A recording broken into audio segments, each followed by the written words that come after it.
So for almost as long as My Hero Academia has been running, there's been the question of who is the traitor.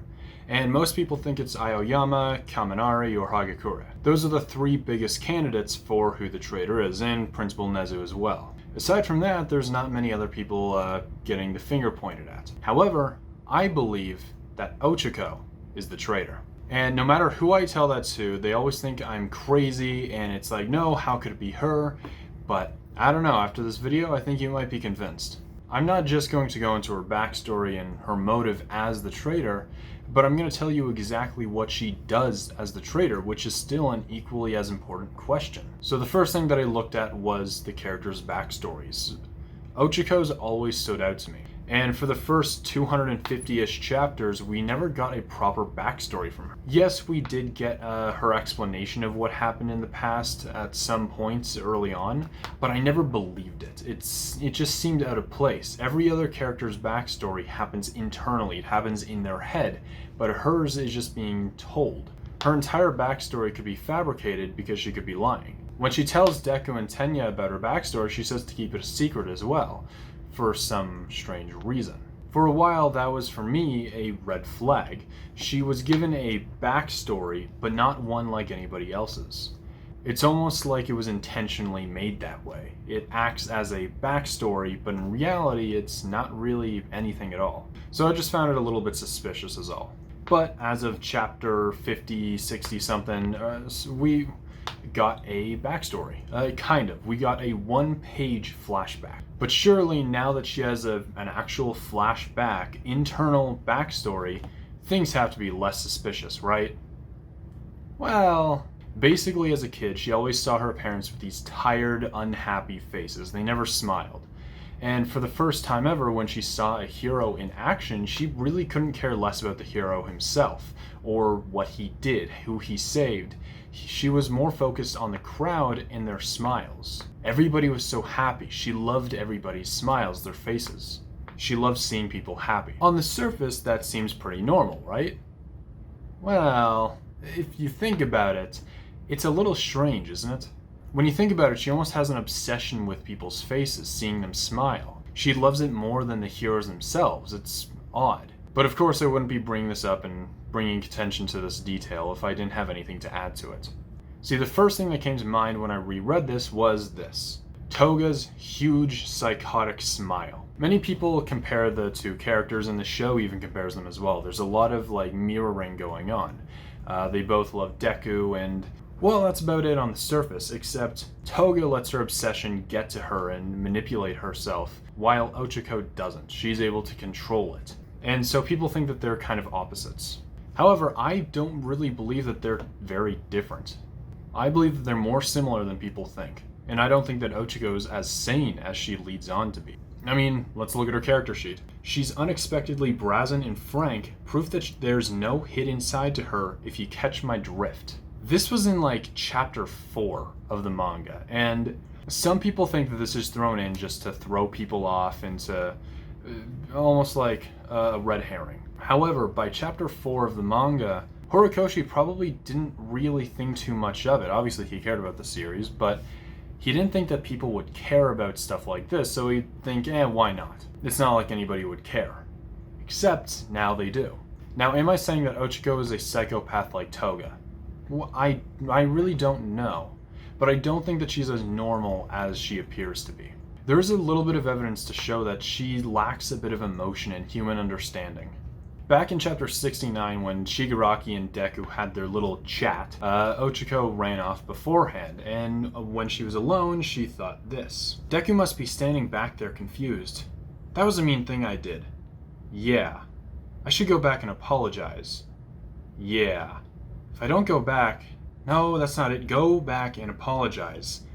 That's it. She has to convince herself that she did something wrong. She has to convince herself to apologize. It's as if it's not natural to her.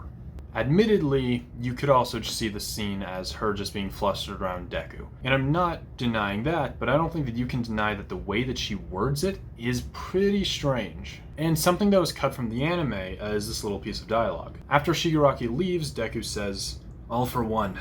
What's he after?" And then Ochako has a shocked face and says, "Shigaraki, you mean..." So what's strange to me is why she's so shocked to hear All For One's name. I could be wrong on this, but I remember reading somewhere that All For One isn't really a known villain. Despite how strong he is, the battle between All For One and One For All has been kept under wrap. It's not really known to the public. They only know him as just a strong villain. So if my memory serves me correct, why does she know the name? Again, I could be wrong, but regardless, why does she sound so shocked to hear that Shigaraki is working with All For One? I'll get to that later. But now that we've established that she's a bit more suspicious than we had first believed, let's talk about her motivation as the traitor. So this is where my view splits a little bit. On one hand, I believe that she could be telling the truth about trying to earn money for her family. But at the same time, we don't even know if that family exists. Out of all the main characters, I don't believe that we've ever met her parents, only in the flashbacks. So there's a chance that her parents could be dead or they don't care about her, and she could be lying. And we do know that she could be a little bit psychotic, and she could have different motives. So let's go through both of the alternatives. So for the first one, she could be telling the truth and she just wants money for her family. So the reason why she becomes the traitor is in exchange of being the traitor, she gets a cash reward back. I'll get into what she does as a traitor in a little bit. But there's the alternative in that she's just a psychopath who wants to see people's smiles.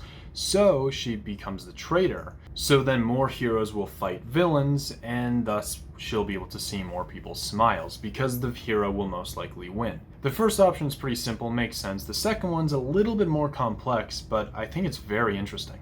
However, what do I mean by her creating fights for heroes? What does that even mean? Well, that leads me to the next part. What does she do as the traitor? Most people believe that she works hand in hand with the League of Villains, doing villainous stuff, but I don't believe that's true. I believe that she doesn't report to the League, but above the League, to All For One, or more specifically, Dr. Ochako, aka Kyūdai Gakari. So let's look at the people involved in the League pre-Paranormal Liberation Front.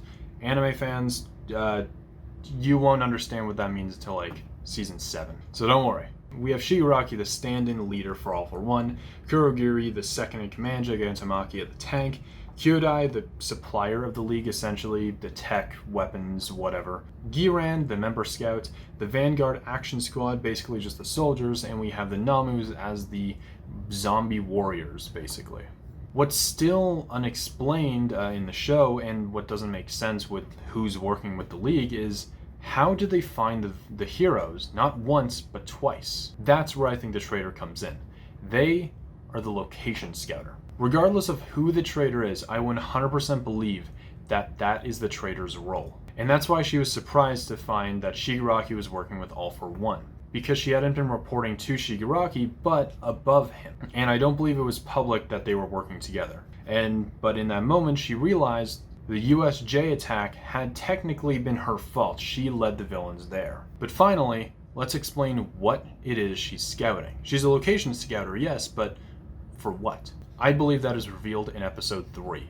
Yes, episode 3 of season 1. It's when Deku and Ochako first meet. See, don't you find it a little odd that for however long Deku and All Might were training, for the months or month or whatever, not a single soul saw them? I believe that's when Ochako was recruited. The villains saw that All Might was training some kid, they looked up who he was, found somebody of the same age, and that's where they found Ochako. And for me, it's always been a little suspicious that the first person Deku met at UA was Ochako. Admittedly, it wouldn't be suspicious if you didn't think that she was the traitor, but I think that she's the traitor, and that kind of just topped it all off. But the reason why she interacted with him is so that she could get closer to him. He trusts her now. And in episode 4, when they were doing the training and the robots and everything, she was trapped under rubble. How? She has a gravity manipulating quirk, which all she has to do is touch the rubble and just push it off. Yet, she sits there in pain. Essentially, I believe that she was told to make some kind of accident happen and force Deku into battle to use his quirk, which she would then report back to Dr. Ochako and give him what's going on, to see if he truly has one for all or not. Then let's skip ahead to the first attack. that honestly wasn't really an attack on Deku, it was more of an attack on All Might. So at that point, there wasn't much evidence to say that Deku was one for all in the villain's eyes, so they did that attack just to get close to All Might and possibly kill him or wound him. It isn't until Deku and Shigaraki's private chat when Shigaraki finally realizes that Deku does have one for all. In the second attack of the forest, I find it odd that they specifically chose Bakugo to kidnap.